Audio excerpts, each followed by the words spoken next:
এই বাড়ির থেকে একটু সরে যান। যারা পুলিশ দাঁড়িয়ে আছেন অনুরোধ করছি আপনাদেরকে, পুরুষরা একদিক দিয়ে গেলে মহিলারা একদিক থেকে দান করবে, কারণ এই জায়গাটা অনেক লোক আজকে দান করবে।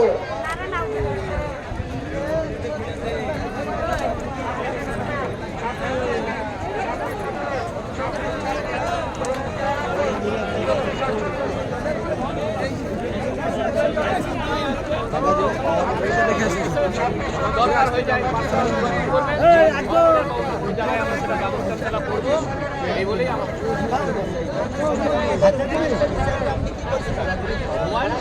উনি হচ্ছেন এখন মহামানবে পরিণত হয়েছেন।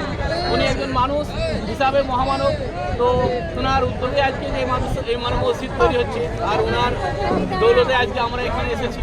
তবে সম্পূর্ণ ওয়ান নয়, আল্লাহ পাক ছিলেন রাজি হোসেন, সে আল্লাহ পাকের অশেষ কৃপায় রহমতে আজকে আমরা এই পরিষেবা দিতে সার্থক হয়েছে।